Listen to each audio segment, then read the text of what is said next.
성경의 이야기는 잃어버린 형제들의 이야기로 가득 차 있습니다. 성경의 내용을 그저 한 줄로 요약하자면 잃어버린 형제들의 이야기로 가득 찬 그 이야기를 이제 예수님께서 다시 잃어버린 형제들을 찾아가는 이야기로 그것이 성경의 이야기입니다. 그래서 성경에 등장하는 형제들은 대부분 큰 갈등 속에 있습니다.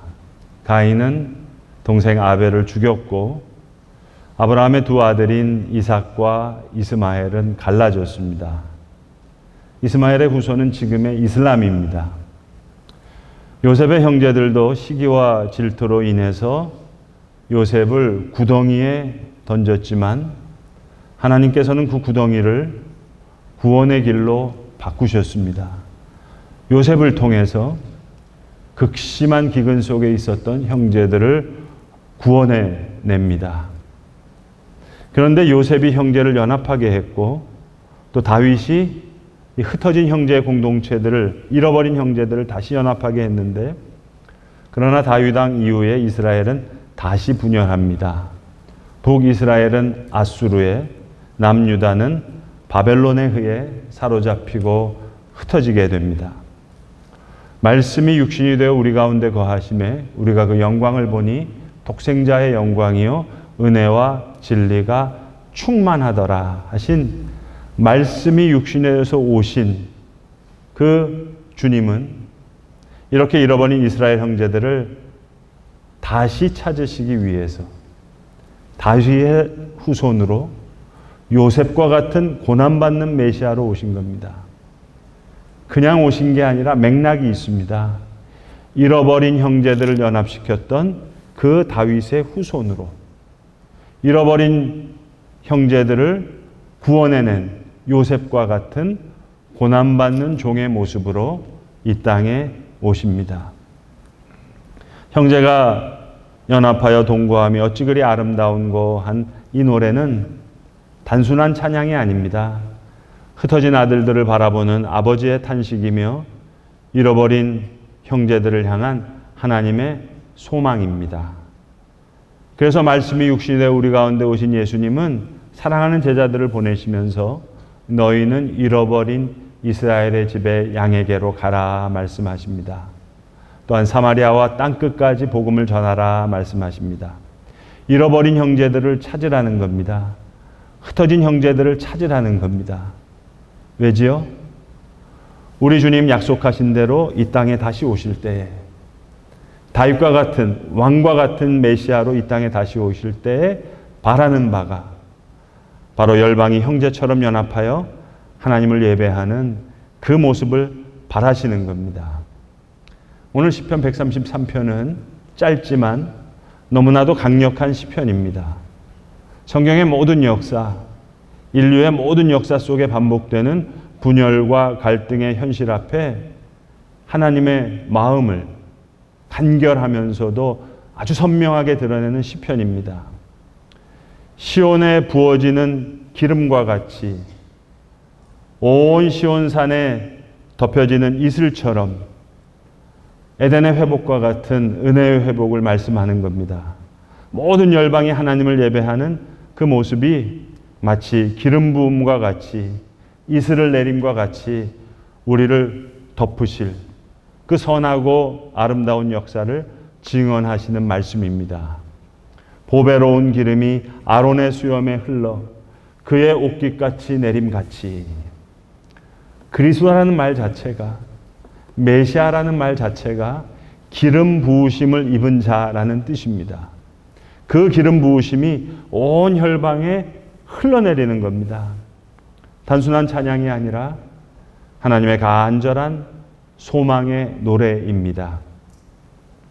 형제가 연합한다는 말은 참 아름답지만 현실은 매우 어렵습니다. 예수님도 고생이 이만저만 하신 게 아니었어요. 잃어버린 형제를 찾으러 오셨지만 사람들은 율법주의로 그 길을 막았습니다. 참 율법의 완성은 사랑과 하나됨이었지만 사람들은 이것을 거부했습니다. 예수 그리스도의 계시의 말씀을 받았던 사도 바울 역시 유대인과 이방인 사이에 담을 허물고 화목해 하라 하신 사명을 이어받았지만 유대주의자들과 거짓 교사들이 오히려 바울을 죽이려 했습니다. 유대인이나 헬라인이나 종이나 자유자나 남자나 여자나 다 그리스도 예수 안에서 하나이니라. 사도 바울도 다윗이 오늘 시편 133편에서 노래한 이 시온의 연합을 외친 겁니다. 사도 바울도 외치고 다윗도 노래했는데 이 말씀의 실현은 너무 어려운 겁니다. 예수님도 힘드셨고 사도 바울도 힘들었어요. 오늘 이 시편을 기록한 다윗 역시 온 나라를 통일한 그런 왕이었지만 그의 가정은 말이 아니었습니다. 다 찢어졌습니다. 그의 아들 압살롬은 아버지 다윗을 반역했고 형제들은 서로가 서로를 향해 칼을 들었습니다. 그러나 다윗은 노래합니다. 보라, 형제가 연합하여 동거함이 어찌 그리 아름다운고. 현실의 언어가 아닙니다. 기도의 언어이요 소망의 언어입니다. 이 다윗의 기도가 고난받는 종 요셉의 기도와 맞닿아 있습니다. 형님들이 나를 해하려 하였으나 하나님은 그것을 선으로 바꾸사. 그래서 예수님도 이 땅에 오셨을 때 그 사명, 아버지를 위한 이 일, 잃어버린 형제들을 찾고 흩어진 양을 다시 모으는 일, 그래서 사랑하는 제자들에게 부탁하십니다. 너희는 잃어버린 이스라엘의 집에 양에게로 가라. 예수님에게 있어서 선교는 땅끝 여행이 아니라 아버지의 마음을 따라 잃어버린 형제를 찾아가는 그런 여정이었습니다. 성도 여러분, 형제의 연합은 인간의 노력만으로는 이루어질 수 없습니다. 아무리 설득하고 타협하려고 해도 우리 안에는 아벨을 죽인 가인의 피가 흐릅니다. 그래서 하나님의 기름 부으심이 필요합니다. 머리에서 흘러 옷깃까지 내리는 그 기름 부음과 같이 그리스도께서 부어주시는 성령의 은혜가 우리에게 흘러넘쳐야 합니다. 예수 그리스도를 따르고자 하는 제자된 중보자에게 이러한 기름 부음이 흘러서 연합을 이루시겠다는 겁니다. 머리에서 보배로운 기름이 수염, 곧 아론의 수염에 흘러서 그의 옷깃까지 내림같이. 기름 부으심, 하나님의 임재의 사인입니다. 머리 대신 그리스도께서 부어주시는 성령의 은혜가 몸된 교회, 주의 길을 따르겠다는 그 제자들에게 흘러내리신다는 그런 말씀입니다. 그래서 예수님께서는 너희가 내 안에, 내가 너희 안에 라고 말씀하셨습니다. 요한복음 17장은 전체가 제자들을 위한 기도예요. 대제사장과 같은 그런 기도입니다. 아버지께서 내 안에, 내가 아버지 안에 있는 것처럼 저들도 우리와 함께 다 하나 되게 하시옵소서. 오늘 시편이 다윗의 노래와 예수님의 기도가 다 같이 한 선상에서 만나는 겁니다. 이 연합은 감정적인 친밀함이 아니라 하나님을 예배하는 그 자리에서의 일치를 이야기합니다. 에베소서에서 바울은 평안에 매는 줄로 성령이 하나 되게 하신 것을, 성령이 하나 되게 하신 것을 힘써 지키라. 우리가 연합을 이루는 것이 아니라 하나님을 예배하는 자리에서 흘러주시는 기름 부으심, 이 기름 부음, 그것을 사모하는 그리스도의 몸된 교회와 성도들의 사모함, 이것이 중보자의 자리요 중보자의 역할이라 하겠습니다. 여러분, 추석 때 가족들이 많이 모이시겠죠? 부모님들께 하는 효도가 뭘까요, 여러분? 아버지에게 한우, 고기 좋은 거 사다 드리는 것, 그게 효도일까요? 오히려 형제 중에 어려운 형편에 있는 형제를 찾아가서 고기 한 근을 사다 주면 아버지는 그게 훨씬 더 기쁜 거예요. 이게 아버지의 마음이에요. 우리 하나님의 마음도 이와 비슷할 겁니다. 죄송하지만 저희 집 아들, 딸 녀석이요. 중학교, 고등학교 다닐 때는요. 거의 1년에 한두 마디를 할까 말까. 그 정도예요. 가만 보니까 이 여동생한테 상처가 있는데 모든 문제가 주일날 일어나는 거예요. 엄마 아빠가 교회 가고 없으니까 이제 오빠가 동생을 데리고 막 이것저것 그냥 종처럼 노예처럼 부리는 거예요. 그러니까 이게 너무 상처가 된 거예요. 그러니까 저희가 늘 얘기하죠. 야, 엄마 아빠 세상 떠나고 나면 너희 이제 둘밖에 안 남는데 이거 어떻게 하면 좋겠냐. 진짜 오늘 성경에 나오는 이 헐몬선에 요즘에 케이블카도 있다 그러는데 거기까지 데리고 올라가서 이 성경 읽으면서 두 아들, 딸에게 안수까지 해야 되나 생각까지 했어요. 야, 엄마 아빠 세상 떠나면 이제 세상에서 너희 둘인데 제발 서로 우애 있게 잘 지내라. 다행스럽게도 요즘은 그래도 서로 연락도 하고 그래요. 오빠가 여동생 돕기도 하고 또 여동생이 오빠에게 전화도 하고 그래요. 얼마나 기쁜지 몰라요. 이게 제일 큰 효도죠, 여러분. 부모에게 가장 큰 선물이 뭐겠습니까? 형제가 연합하여 동거하며 어찌 그리 선하고 아름다운고. 오늘 우리의 현실도 다르지 않습니다. 이 세상은 여전히 분열과 갈등으로 가득 차 있습니다. 오늘 이 땅에서도 여러분 세대 간에, 남녀 간에, 지역 간에, 이념 간에 거의 내전과 같이 이렇게 반목하고 있어요. 21세기 이스라엘과 이슬람의 반복도 사실은 정치적 대립을 넘어 신앙과 정체성이 얽혀있는 깊은 상처의 역사입니다. 그러나 하나님께서 바라보시는 마지막 그림은 너무나 분명한 거예요. 시온에서 함께 예배하는 연합. 그래서 선교는 단순한 복음을 전파하는 일이 아니라 깨어진 형제를 회복시키는 연합의 사명을 품는 겁니다. 한 10여 년 전이었던 것 같아요. EBS에서 무려 67부작으로 제작되었던 휴먼 다큐멘터리 시리즈가 있었습니다. 제가 참 재밌게 본 프로그램인데 그 프로그램의 제목이 대한민국 화해 프로젝트 용서라는 다큐멘터리예요. 그러니까 누군가를 용서하지 못해서 혹은 용서받고 싶어서 평생 마음의 짐을 안고 살아가는 두 사람을 이제 방송국에서 초대해서 둘만의 화해 여행을 보내는 거예요. 유명 인사에서부터 일반인들까지. 이 둘은 어제까지만 해도 서로 얼굴을 붉히던 사이였어요. 그런데 이제 외국의 어떤 낯선 땅에서 여행을 하면서 생존을 위해서는 두 손을 맞잡고 협력해야 되는 거예요. 서로의 도움이 없이는 버티기 힘든 이 극한의 상황에서 진정한 용서가 과연 가능할까? 진정한 화해라는 게 가능할까? 그걸 이제 카메라가 따라가면서 그 내용을 카메라에 담는 그런 프로젝트입니다. 오늘 우리가 읽은 시편 33편은 하나님의 시온산 프로젝트예요. 헐몬산 프로젝트예요. EBS 휴먼 다큐멘터리에서 두 사람 해외여행을 보냈다면 이삭과 이스마엘을 시온산에서 만나게 하시고 헐몬산의 이슬이 온 시온산에 덮이는 것처럼 여러분 시편 120편부터 134편으로 이어지는 이 15편의 시편은 모두가 똑같은 부제가 붙어 있습니다. 성전에 올라가는 노래. 오늘 15편 시편 중에 한 편이 오늘 133편입니다.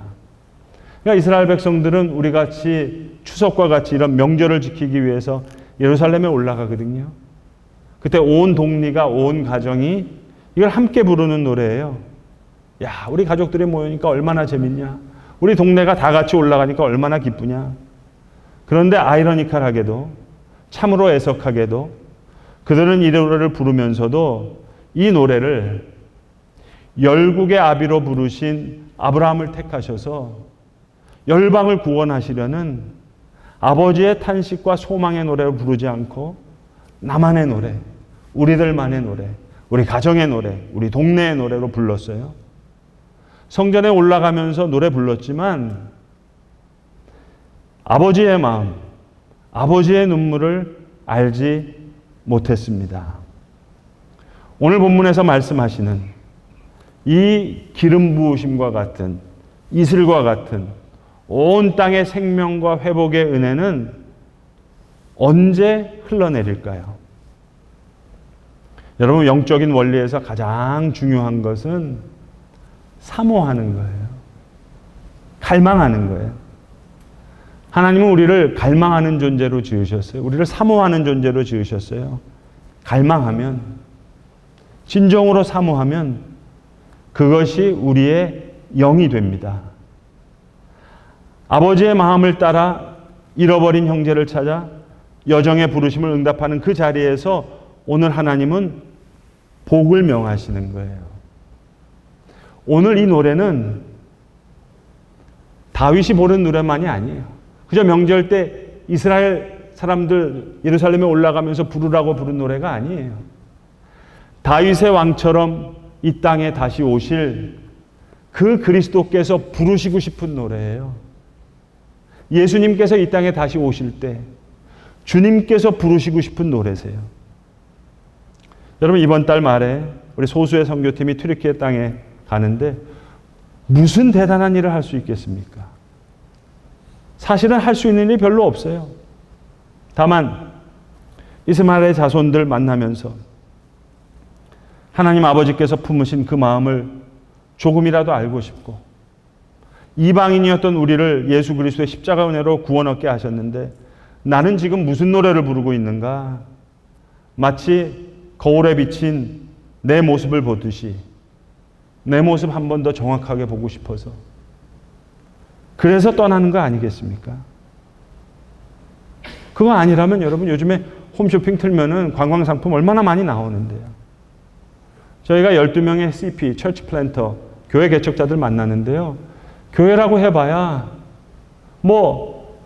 다 허름한, 어찌 보면 가정에서 모이는 가정교회 같은 교회예요. 그 조그만 교회 들어가면 아마 그분들이 우리 오셨다고 해서 차도 대접하겠죠. 음식을 대접하는 분도 있겠죠. 그 모습을 보면서 아버지의 마음은 무엇인가? 나는 지금 무슨 노래를 부르고 있는가? 오늘 다윗이 부른 노래, 성전에 올라가면서 이스라엘 백성들, 너희 가정들이 그리고 가족들이 또 동네가 부르라고 하는 이 노래는 다윗이 부른 노래만이 아니라 다윗과 같은 왕으로 우리에게 다시 오실 예수 그리스도께서 저와 여러분을 바라보시면서 부르고 싶으신 그 노래신 거예요. 이 노래를 사모하는 자, 이 노래를 나도 갈망하는 자, 그가 예수님의 마음을 만나 하나님이 서 있기를 바라시는 그 자리에 서게 될 때 하나님은 그 자리에서, 그 시온에서 복을 명령하실 거라는 거예요. 거기서 여호와께서 복을 명하셨나니 곧 영생이로다. 그 자리에서 생명이 흘러넘치는 거예요. 그 자리에 화해와 용서가 흘러넘치는 거예요. 그 자리에 생명의 역사가 흘러넘치는 거예요. 기름이 흘러내리듯이, 이슬이 온 산에 덮이듯이 그 자리에 하나님이 임재하시겠다는 거예요. 그 자리가 하나님께서 복을 명하시는 자리가 될 것이라는 겁니다. 사랑하는 성도 여러분, 바라기는 세우신 교회가 이러한 복의 통로가 되기를 간절히 소망합니다. 잃어버린 형제와 연합하는, 동거하는 공동체, 흩어진 형제들을 품는 중보자들의 모임, 아버지의 마음을 품은 그리스도의 몸된 교회로 온전히 세워지기를 기도합니다. 그러할 때에 하나님께서 우리 가운데 말씀하실 겁니다. 보라, 형제가 연합하여 동거하며 어찌 그리 선하고 아름다운고. 그리고 거기서 여호와께서 복을 명하실 것입니다. 영생은 바로 그때 그 자리에서 기름 부음과 같이 우리에게 흘러넘치게 될 줄로 믿습니다. 기도하겠습니다. 아버지 하나님, 다윗이 부른 이 노래, 성전에 올라가면서 저들이 명절마다 부르던 이 노래는 사실 말씀이 육신이 되어 우리 가운데 오셨고 또 다시 약속하신 대로 다윗과 같은 메시아로 주님께서 이 땅에 다시 오실 때에 우리를 향해 부르고 싶으신 주님의 노래인 줄로 믿습니다. 주여, 이 노래를 우리도 갈망하게 하시옵소서.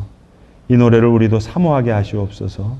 우리가 갈망하고 사모하는 이 노래가 우리의 영의 노래가 되게 하여 주셔서 하나님이 원하시는 그곳에 우리가 서게 하시고 하나님 그곳에서 영생을 명령하시며 복을 명령하실 때에 기름 부음과 같이 이슬을 덮음과 같이 은혜의 자리를 경험하는 주의 사람으로 온전히 살아가게 하시옵소서.